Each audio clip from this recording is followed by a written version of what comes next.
Welcome back to another episode of Before You Buy, the show where we give you some straight up gameplay and our first impressions of the latest games releasing. Hi folks, it's Falcon, and today the journey into the unknown continues with Final Fantasy VII Rebirth, the highly anticipated continuation of the Final Fantasy VII Remake project. The first game set a pretty high bar for how these are going to go, but I'm going to say it, Rebirth pretty much blows everything about the first game out of the water. This is one hell of an ambitious game that marries open world game design with AAA spectacle and makes it look easy. Rebirth is massive. It's a game with a ton of content, but it somehow manages to retain the polish and presentation of the first game. If not, brings it up a notch. If all you care about is a quick recommendation, there it is. Rebirth is an excellent RPG that gives you a lot more RPG than the previous game did. It makes Remake honestly look kind of like a tech demo, and that's not to say that Remake ain't good. I've played the hell out of Remake at this point. Okay, with that out of the way, let's get into it. Rebirth continues directly where the previous game left off, starting with the flashback segment and Calm. This whole opening sequence is Final Fantasy VII Rebirth writ large. It's character-driven, unhurried in its pace, and it has lots of little nooks and crannies to explore. The game runs buttery smooth on performance mode on PS5,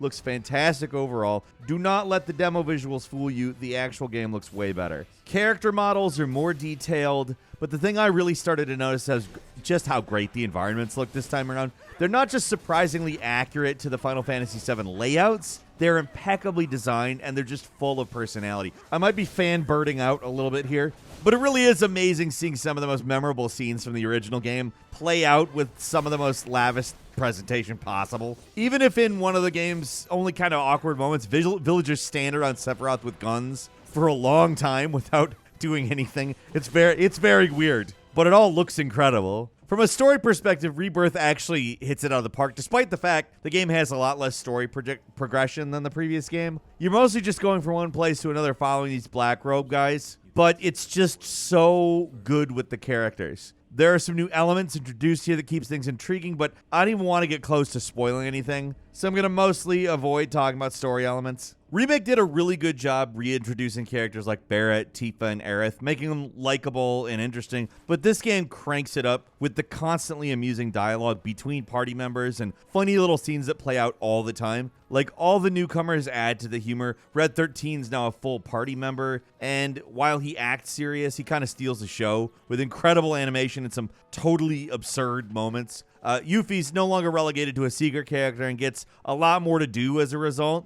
Some people might find her enthusiasm kind of annoying, but the voice acting is actually really good in terms of making her likable. And that goes for everyone, actually. In general, everyone has a lot more to do in Rebirth, and the voice acting is uniformly excellent. The last major character to join your party is Kate Sith, who is as bizarre as in the original, but man, the animation work is just out of this world. He is the kind of character you do not see in RPGs anymore, along with Red 13, because animating them is such a pain in the ass, but I am super glad he's here. The last remaining party members from the original game, Sid and Vincent, they do show up, but they're not playable. I guess there's something they want to hold off on for part 3. I think what's going to catch people off guard about this game is how funny it is. This game reaches Like a Dragon levels of goofiness, and not some of the time, it's a lot of the time. The entire Junon sequence up through the boat ride and Costa del Sol is incredible. It takes the comedic aspects of the original game and cranks it up to 11. Like, okay, so some of the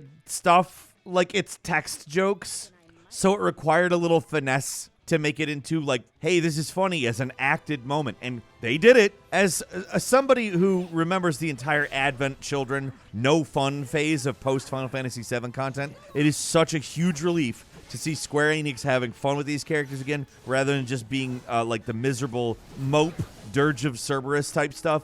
The original Final Fantasy VII is goofy as hell and filled with lighthearted moments, and this game doesn't just retain it, they double down, and I'm so here for it. I wish I could show you some of this stuff because holy crap, this game gets so weird sometimes in the best possible way. Once you get into Chapter 2, that's when the game really reveals itself as a full-on open-world experience. You can change your party freely with each available character. You can fully explore the town, complete side quests, which, unlike Final Fantasy XVI, are actually usually pretty fun and creative. You hunt down various hotspots around the map. Each earn you intel experience, calm, great level of detail with this game. It's a place you spend like 5 minutes in the original, but you get the full lavish remake treatment here, and it's just an incredible looking place. Pretty much every town is like that, in fact. Rebirth manages to create one of the most beautiful fantasy worlds I've ever seen in a game. There's multiple areas where my jaw just dropped, and I had to stop and take in the scenery. And at this point in my playing video games career, I don't do that in the way that I did with this game. So many spots are like that too. This game's version of the Undercity of Junon is just awesome looking, and the variety of locations is incredible. It's not just a bunch of ruins like in Midgar. You go from deserts to tropical paradises to lavish shopping malls. There's so much more visual variety in this game compared to the last one, and honestly, again, I don't want to say that the first one didn't have variety. It was just very specific in its setting. Rebirth doesn't have one giant continuous world, but each one of these zones is massive. It's got a ton of stuff to do in them. It's honestly a little overwhelming at times if you want to be a completionist. There's just so much to do that it could be exhausting, I think. At least doing everything isn't a requirement or anything. You're free to pass some of this stuff up if you want.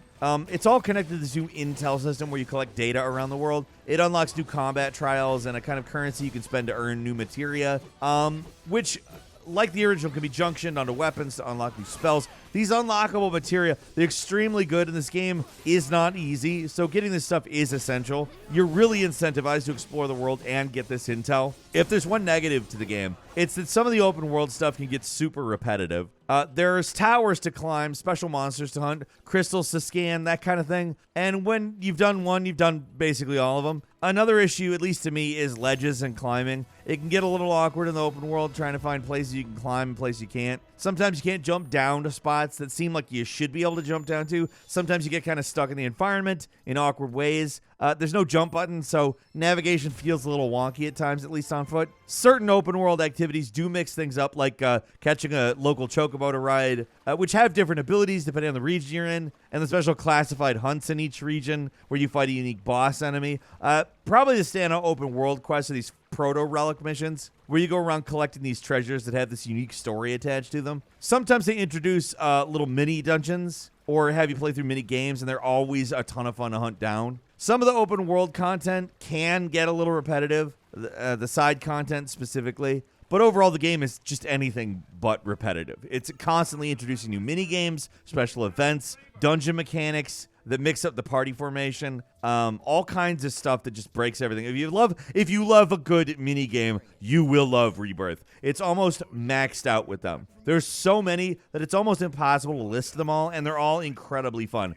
There are some more basic ones, like the games in the Golden Saucer, but there's also stuff like the card game Queen's Blood, which is a fast and fun little card game that's not too complicated, so it doesn't bog things down. I'm not sure I like it more than Gwent, but honestly, pretty close runner-up. Queen's Blood isn't just some sectioned off side activity either. There's points in the main story you can actually play it. Thankfully, it doesn't punish you for failing or skipping out of it entirely, so you're never forced to succeed in the card game. But it shows up a lot more in the main story than I expected. Chocobo Racing is here too, and it's basically Mario Kart. Seriously, same boost mechanics.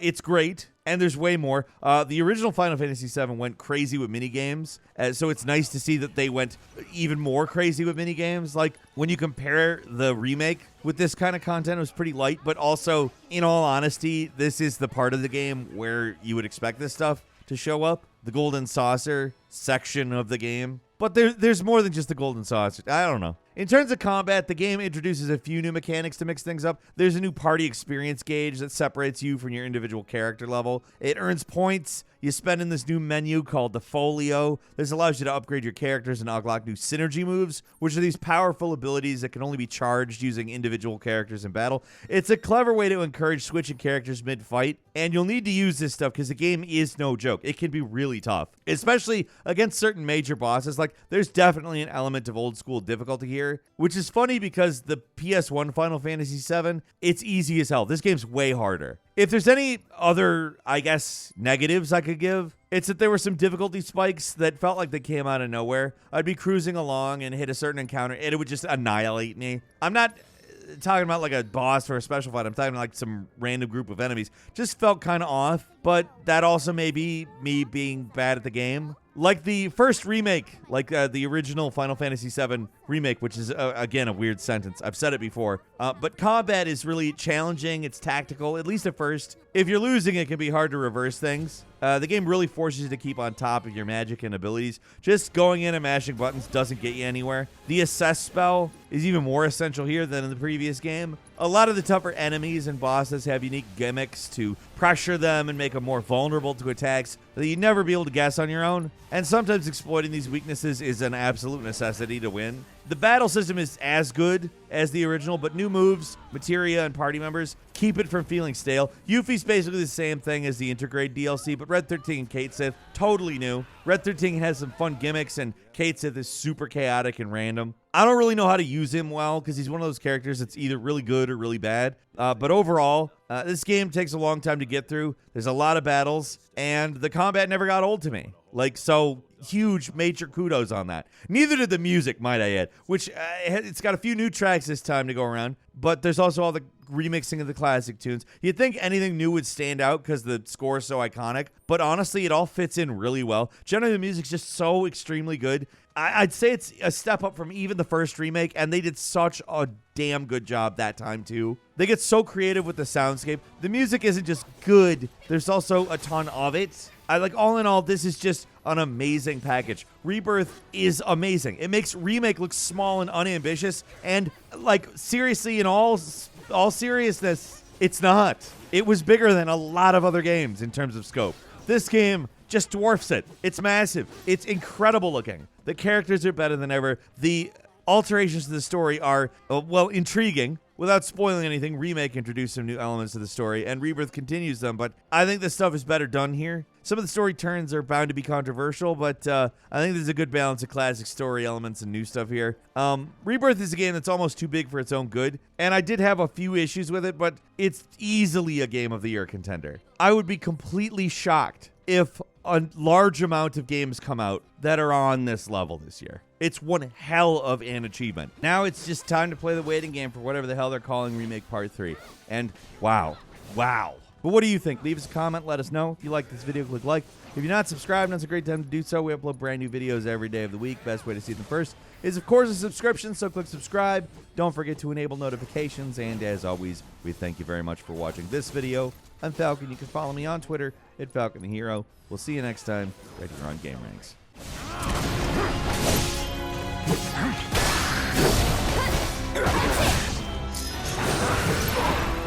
Get ready. All right.